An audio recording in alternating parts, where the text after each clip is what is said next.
Chapter 4. The Cygnets.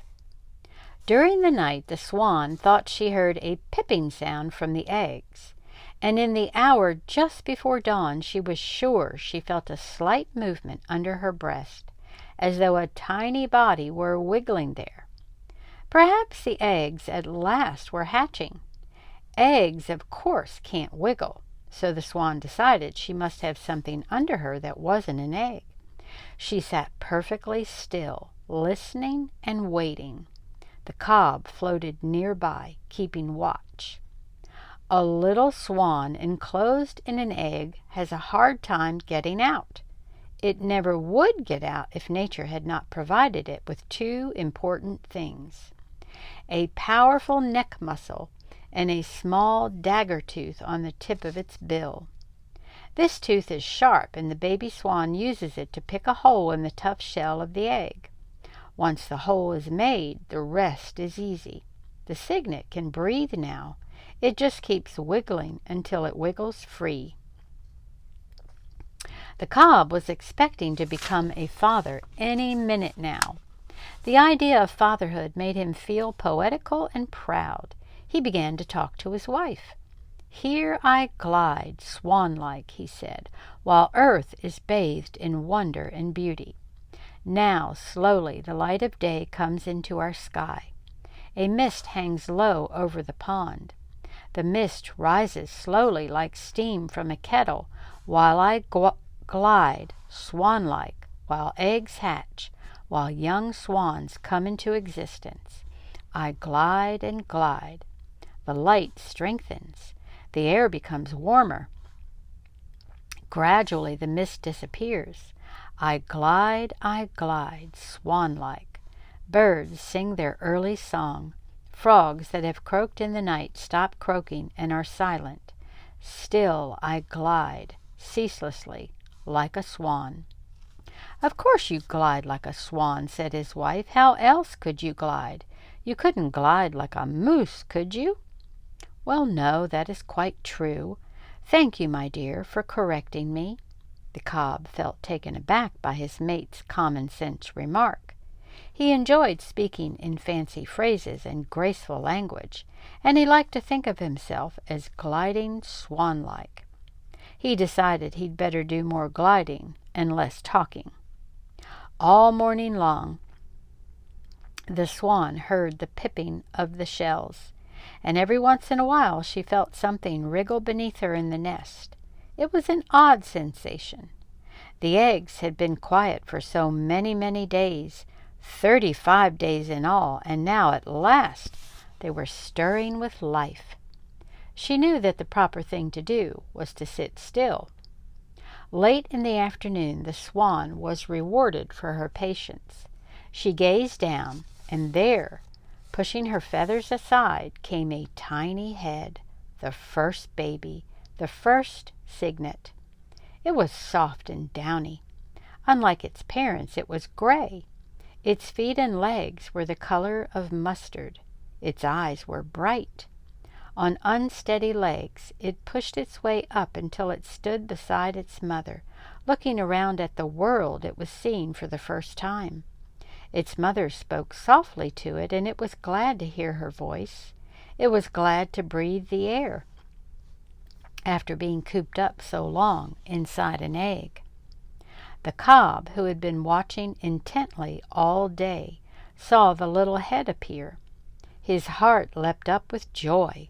"A cygnet!" he cried. "A cygnet at last! I am a father, with all the pleasant duties and awesome responsibilities of fatherhood.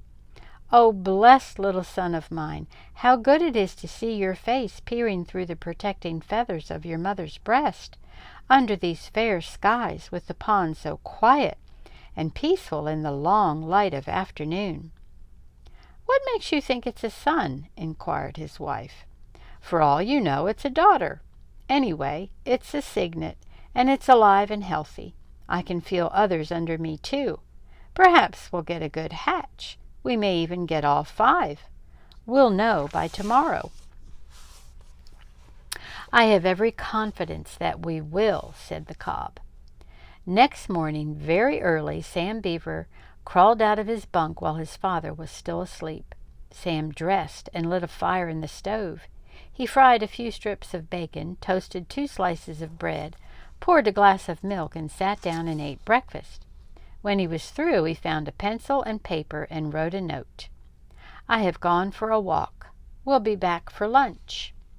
Sam left the note where his father would find it. Then he took his field glasses and his compass, fastened his hunting knife to his belt, and set out through the woods and over the swamp to the pond where the swans lived. He approached the pond cautiously, his field glasses slung over his shoulder. It was still only a little after 7 o'clock. The sun was pale. The air was chill. The morning smelled delicious. When he reached his log, Sam sat down and adjusted his glasses. Seen through the glasses, the nesting swan appeared to be only a few feet away. She was sitting very close, not moving. The cob was nearby. Both birds were listening and waiting. Both birds saw Sam, but they didn't mind his being there. In fact, they rather liked it. They were surprised at the field glasses, though. "The boy seems to have very big eyes today," whispered the cob. "His eyes are enormous." "I think those big eyes are actually a pair of field glasses," replied the swan. "I'm not sure, but I think that when a person looks through field glasses, everything appears closer and bigger." "Will the boy's glasses make me appear even larger than I am?" asked the cob hopefully. "I think so," said the swan. "Oh, well, I like that," said the cob. "I like that very much. Perhaps the boy's glasses will make me appear not only larger than I am, but even more graceful than I am. Do you think so?" "It's possible," said his wife, "but it's not likely. You'd better not get too graceful. It might go to your head. You're quite a vain bird." "All swans are vain," said the cob. "It is right for swans to feel proud, graceful. That's what swans are for." Sam could not make out what the swans were saying. He merely knew they were having a conversation, and just hearing them talk stirred his blood.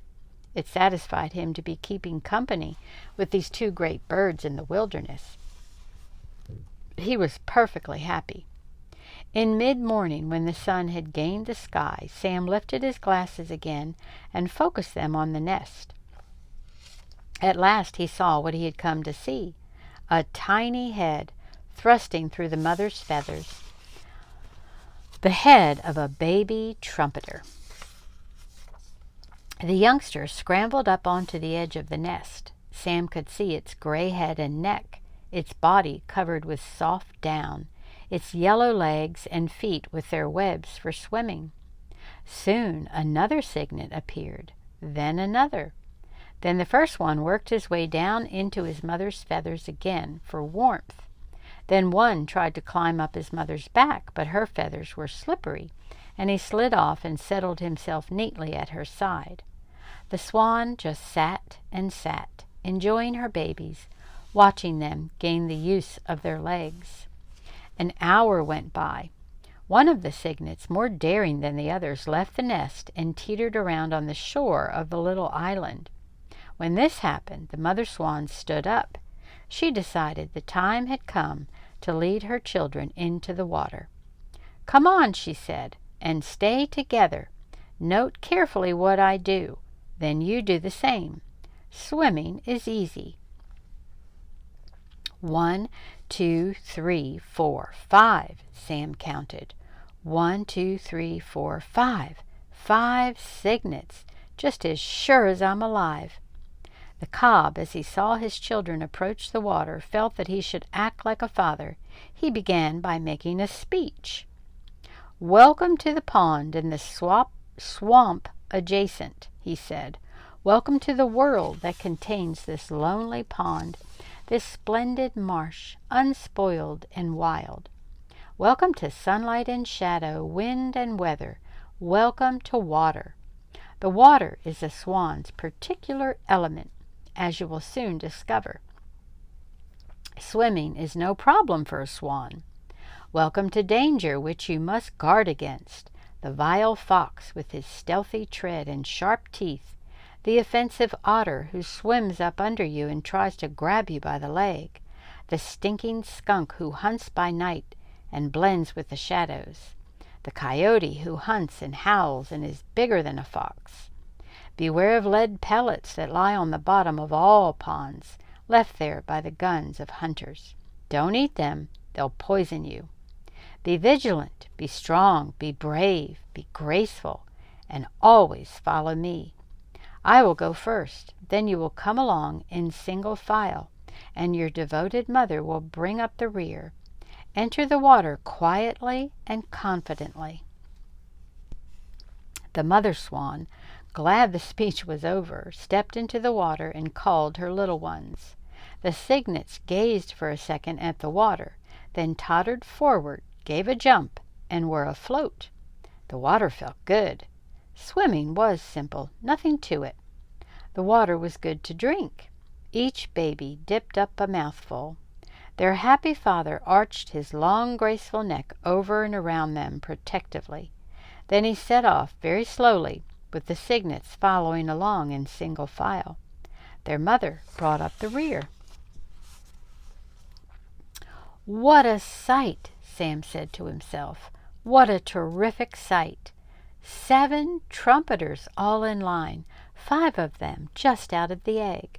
This is my lucky day." He hardly noticed how stiff he had become from sitting so long on the log. Like all fathers, the cob wanted to show off his children to somebody, so he led the cygnets to where Sam was. They all stepped out of the water and stood in front of the boy, all but the mother swan. She stayed behind. "Kahoo! Kahoo!" said the cob. "Hello!" said Sam, who hadn't expected anything like this and hardly dared breathe. The first cygnet looked at Sam and said, "Beep." The second cygnet looked at Sam and said, "Beep." The third cygnet greeted Sam the same way. So did the fourth. The fifth cygnet was different. He opened his mouth but didn't say a thing. He made an effort to say, "Beep," but no sound came.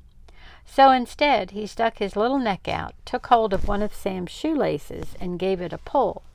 He tugged at the lace for a moment. It came untied. Then he let it go. It was like a greeting. Sam grinned. The cob now looked worried. He ran his long white neck between the cygnets and the boy, and guided the babies back to the water and to their mother. "Follow me," said the cob, and he led them off, full of grace and bursting with pride. When the mother thought her young ones had had enough swimming and might be chilly, she stepped out onto a sandy shore and squatted down and called them. They quickly followed her out of the pond and burrowed down under her feathers to get warm. In a moment there wasn't a cygnet in sight. At noon, Sam got up and walked back to camp, his mind full of what he had seen. Next day, he and his father heard Shorty's motor in the sky and saw the plane approaching. They grabbed their duffel bags. "Goodbye, camp. See you in the fall," said Mr. Beaver as he shut the door and gave it a pat. He and Sam climbed into the plane and were soon aloft on their way home to Montana. Mr. Beaver did not know that his son had seen a trumpeter swan bring off her young ones. Sam kept the matter to himself. "If I live to be 100 years old," thought Sam, "I'll never forget what it feels like to have my shoelace pulled by a baby swan."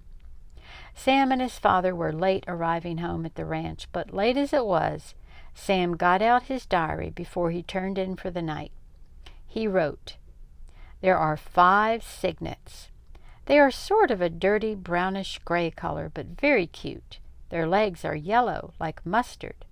The old cob led them right up to me. I wasn't expecting this, but I kept very still. 4 of the babies said beep. The 5th one tried to, but he couldn't. He took hold of my shoelace as though it was a worm and gave it a tug and untied it. I wonder what I'm going to be when I grow up." He switched off the light, pulled the sheet up over his head, and fell asleep wondering what he was going to be when he grew up. Until next time.